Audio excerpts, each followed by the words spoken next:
बंद दरवाजे के पीछे का रहस्य, आखिर क्या हो उस बंद कमरे में, भाग दो देखिए।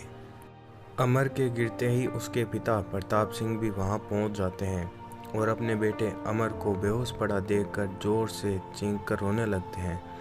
तो उनकी आवाज़ सुनकर घर के बाकी सदस्य भी वहां आ जाते हैं और ये दरवाज़ा खुला देख और अमर को दरवाजे के पास पड़ा बेहोश देखकर उदय अपने पिता से पूछता है, क्या हुआ अमर को पिताजी, और ये दरवाज़ा किसने खोला। अमर की माँ भी रोते हुए पिता प्रताप सिंह से यही सवाल करती है, लेकिन प्रताप सिंह पत्थर की मूर्ति बना हुआ वहीं सबके बीच खड़ा है और सबके सवाल सुनकर मानो किसी गुनहगार की तरह अब उसे यह भी पता है कि अब उसे इन सवालों के जवाब भी देने होंगे। अब और अधिक देर तक चुप नहीं रह सकता और ना ही उस बंद दरवाजे के रहस्य को छुपा सकता है। तभी उदय अपने छोटे भाई अमर को उठाने के लिए उस कमरे की ओर बढ़ता है।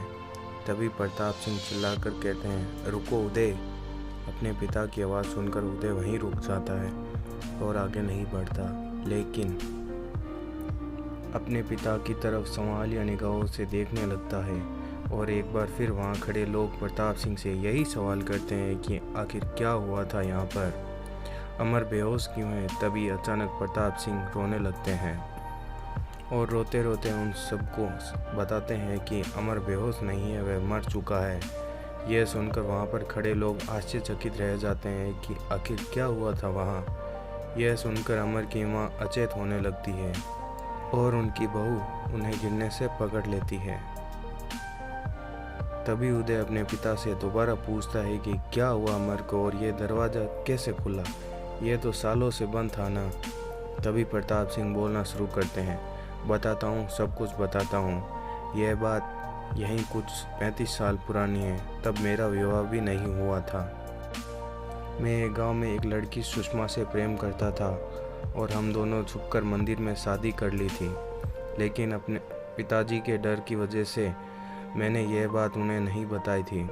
एक दिन जब मैं सुषमा से मिलने गया तो उसने मुझसे कहा कि अब मुझे अपने घर में हम दोनों की शादी के बारे में बता देना चाहिए, लेकिन मैं जानता था कि मेरे पिता कभी हमारे इस प्रेम विवाह को नहीं मानेंगे और यही बात मैंने सुषमा को भी समझाई तो वह रोने लगी और मेरे कंधे पर सर रखकर उसने मुझे बताया कि वह मेरे बच्चे की माँ बनने वाली है।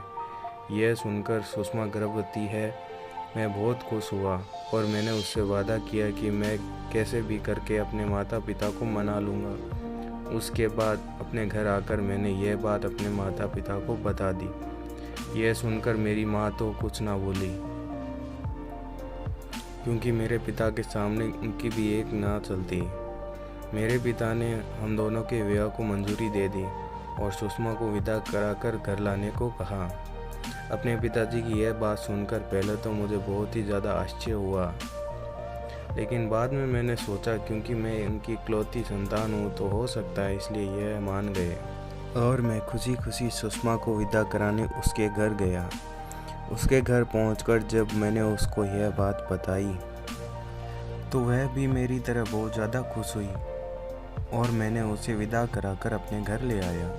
लेकिन मैं नहीं जानता था कि मेरे पिता के मन में कोई और योजना जन्म ले रही थी। वह एक जमींदार होकर भी कभी भी किसी सुषमा जैसी गरीब लड़की को अपने घर की बहू स्वीकार नहीं कर सकते थे। सुषमा को प्रसव होने में कुछ ही दिन शेष थे। तभी मुझे किसी ज़रूरी काम से शहर जाना पड़ा और वहाँ एक हफ्ते का काम था। उस काम को पूरा करने के बाद जब मैं वापस आया और भागा भागा अपने कमरे में गया तो मुझे वहाँ कोई नहीं दिखा। तो मैं अपनी माँ के पास गया और उनसे सुषमा के बारे में पूछा तो उनका चेहरा बिल्कुल उतरा हुआ था।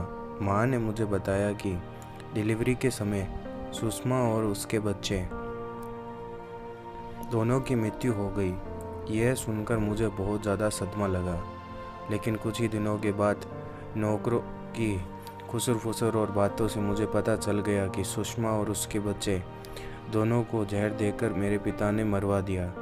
जब मैंने अपने पिता से इस बारे में पूछा तो उन्होंने साफ इनकार कर दिया और मैं बहुत परेशान सा हो गया क्योंकि मेरे पास इस बात का कोई सबूत नहीं था।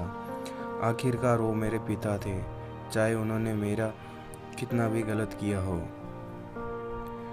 पर उस दिन के बाद से मैंने कभी अपने पिता से बात भी नहीं की, यहाँ तक कि उनकी मृत्यु के समय मैं उनके पास नहीं गया। इसी बीच मेरी माँ ने मेरा दूसरा विवाह तुम्हारी माँ के साथ तय करवा दिया और अपनी माँ की खुशी और वंश आगे बढ़ाने की प्रथा के कारण मैं मजबूरी में दूसरा विवाह कर लिया।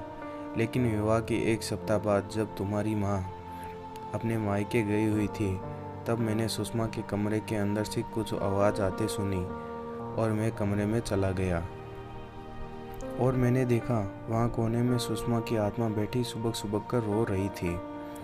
मुझे देखते ही चिल्लाकर बोली, क्यों मार दिया तुमने मुझे और मेरे बच्चे को?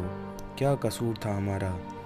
मैंने उससे कहा, मुझे माफ़ कर दो सुषमा, मुझे तो पता ही नहीं था कि तुम मेरे पिताजी तुम्हारी हत्या करना चाहते थे, नहीं तो मैं कभी भी तुम्हें अपने घर में नहीं लाता। लेकिन उस वक्त वह मेरी प्रेमिका या पत्नी नहीं, सिर्फ एक माँ थी जो कि अपने बच्चे की हत्या का बदला लेना चाहती थी। वह बोली, तुम्हें पता है अभी तो मैंने सिर्फ तुम्हारे पिता को मौत दी है, लेकिन अभी मेरे बच्चे की मौत का बदला बाकी है, जो सिर्फ तुम्हारे बच्चे की मौत से ही पूरा होगा।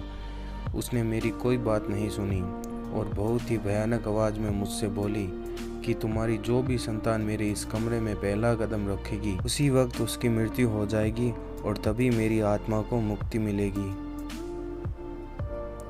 मैंने सुषमा की आत्मा को समझाने की बहुत कोशिश की, लेकिन उसने मेरी एक भी बात नहीं सुनी।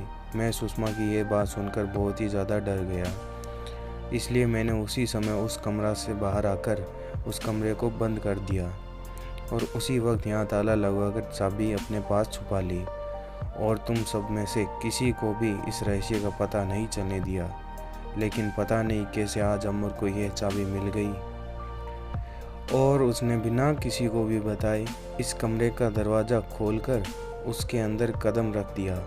गलती किसी और की थी, सज़ा मिली किसी और को, लेकिन अब कुछ नहीं किया जा सकता था।